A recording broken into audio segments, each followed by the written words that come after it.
And we are back as we kick off 2025. Harlem 9 partners once again with Progonis PRTT for the sixth time, celebrating the Bronx's healing power through the poetry of a distinguished voice of the community.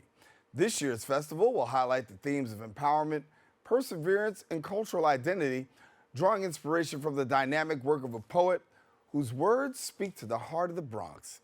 Here now is Harlem 9's producers, Spencer Scott Barros. Then we've got Garlia Cornelia Jones, and then actor in 48 Hours, Bronx, Arisael Rivera. And thank you so much for joining us. Thank you. Thank you. Thank you. Beautiful festival coming up. Yes. Excited? Yes. So Excited. there's about 18. Break down the numbers for me. Okay, so we have 6 directors, 6 playwrights, 8 teen actors. They all come together on our first night. They form 6 companies of 3 actors, a playwright, and a director. The playwrights write a new play that evening. Right. They rehearse it on Saturday, and we perform 1 to 2 shows on Sunday. Right. So it's over in 48 hours, and we're all very exhausted. I would say It's a long 48 hours. It's a lot because everything happens in that time. Yeah. So. Spencer, give me a little bit about this here, because when we talk about this festival, it's a lot that happens in a small amount of time, right? But then again, it's also quite impactful. Oh, yeah. Give me a little bit about the impact that you feel it's making. We're uplifting underrepresented voices. Right. So Harlem 9 started to uplift black voices in Harlem, but we always wanted to expand and have a bigger reach. And when we connected with Jorge and Progonis, it was a great opportunity to uplift Latin voices, Latino, Latina voices. And we just feel like we're giving exposure to artists who don't always get that exposure. The whole reason Harlem 9 started or began was because there was so little funding and everybody was fighting for the same pool of money. And we thought maybe we can combine together as producers and come up with an idea that allows us to get some things happening, but that small pool of money goes into one spot. And that's how Harlem 9 began. And now we're doing it with Progonis. And actually we did it with a public theater in Detroit. We just premiered with the Arts Council of Baton Rouge. Yeah. So we're out there expanding our range, and we're hoping to do this all over the world and empower. But the thing about it is we empower the local communities. Right. So it's local writers, local actors, local directors, and local businesses that we help support while we're bringing the festival. Arisael, talk to me about that fusion, right? Because here you are, you guys are working together, and it's an opportunity, as we said, to talk about underrepresented voices, and then an opportunity to really collaborate. Yeah. And that is something that doesn't always happen. Yeah, no, absolutely. I think that I've been able to do it the entire time. So I've been doing it every festival I've been a part of. So I feel like now I'm like, we're family, right? Right. But it was so great. Because I also felt like for a while, like as a Latino actor, I was trying to figure out like where do I fit, where do I go? And honestly, this festival has allowed me to meet so many of the people that are in my community. Bronx, like literally Bronx local artists who are like writers and directors and playwrights, and and it's just been so cool to like be able to work with all of them and to have just that love from the community, right, from Harlem 9, connecting with with the Latinos and Pregones has just been incredible. I mean, I think it's just been pure love. So Can I just add something? Yeah. Because Arisael is one of the only people who's done all of the festivals, and he's portrayed such a range of characters. I mean, things that he may not normally get an opportunity to play. Right. He gets to explore that in the festival, which is great. yeah. And the festival also has some of the, in the last segment we talked about wellness, right? And so there's also this wellness component too that's tied to the work that you're doing. Share with us about that. Do you want to talk to that? Well, each festival, whether in Harlem, Detroit, Bronx, has a theme, and so this year's theme is from the poetry of Caridad de la Luz, and so she chose 6 poems that she thought would be really fun to turn into theater that have a range of themes, from women empowerment to police brutality, and also just focusing on life in the Bronx. as well. But we want to tie it to the bigger theme of wellness. Like all of those things Right. carry their own, wellness factors involved. And speaking to all of them speaks to how the people in the Bronx can navigate their wellness, mental health, physical health, etc. Right. So there's a big focus on healing and empowerment as well, right? I mean, and so you do want people to walk away being empowered, Yeah. and that's a big and that's a big takeaway for you. What stands out this year as opposed to others? Ooh, Says the one who's done it every year. You know what I'm saying?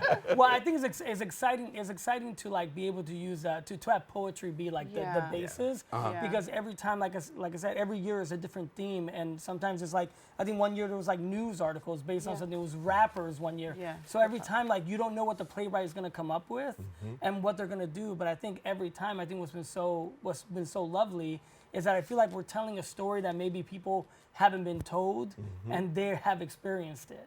So like you have an audience members in the Bronx listening, it's like, oh, I feel that, that's me, like I've been there. And I feel like that's what's been so powerful about it, to have Latin, Latin and actors in this place be able to talk to their own community about like, we know this is what you go through, we know these are things that you experience. And so now getting like this Bronx, like, a poet who has done so many cool things, to be able to use her words and create it, I think it's going to be amazing. Yeah. We talked about a lot, but we didn't tell people where, and I want to get an opportunity to tell people where and when to catch it.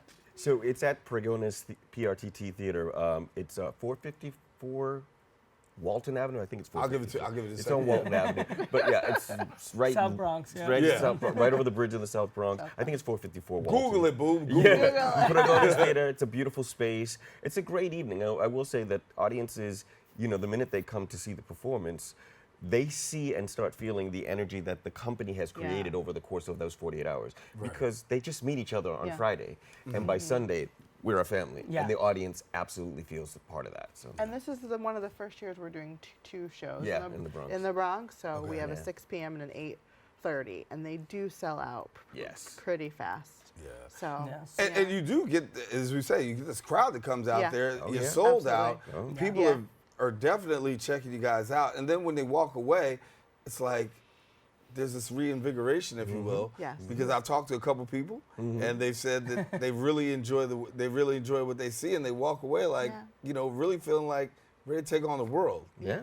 Yeah. I didn't understand what ready to take on the world meant, but they explained it to me later on. Like they said, it's this empowerment, of really just, if I go back at how the empowerment of just being able to walk away and walk knowing that you have power, you have love, you have peace, you have, and I was like, okay, this is some great work. Yeah. It comes to that saying, you can't be what you can't see. And Right. when you see yourself on that stage represented, or your challenges on that stage represented, it does give you the feeling like maybe I can conquer this. Maybe there are other options for me walking away. So that's, I feel, where the empowerment comes from. Yeah, and we've been really fortunate to do it not just in this community, but around the country. And when we were in Baton Rouge over the summer, it was very focused on Health, yeah. right. It was on health disparities in that community. So all the 6 plays were very focused on what was happening in Baton Rouge and around health. So, that's something that we have been able to do. And walking away from it also saying, listen, underrepresented voices now, right? Now we get a chance to represent. And as you walk away, Arisael, and you've represented, the hope for people that are watching. Yeah, I think for me, I feel like, there's a reality of like theater is supposed to be cathartic. And I think that there is catharsis there. There is like this feeling of like, yes, like this was said, it was said out loud, it was said in a safe space. And I think that kind of idea where you're able to do that. And sometimes it is just making us laugh our butts off about something. Sometimes it is something much deeper than that, Like I said, we're going to be dealing with some of those things like women empowerment or police brutality. Sometimes it's these hard-hitting issues, but I think what's so great is that there's always, for me, I think there's always joy. Is understanding that like, while there is pain, there's so much joy in like our community. There's so much joy in what we can do, and I think for me, theater is just one of the most beautiful ways to be able to share that and to do that with people. Well, I want to thank you all for coming and sharing. I think it's going to be great for people to have an opportunity to check out it. As you see, the producers of Harlem 9, and then Arisael, who's an actor in 48 Hours, NL Bronx. We want you to make sure to check it out. Thank y'all for coming and being with us. Thank Thank you you See so you much. at the Yes. festival. Hope to Darren. see you I'm there. gonna try to press my way. I'm not going to lie on TV and be like, hey, he didn't show up. I'm gonna try my best. How about that? All right, now for those who want more information about the event, listen. I need you to check this out. All right, at harlem9.org. Encourage you, please don't go anywhere. We'll be back with more Open right after this.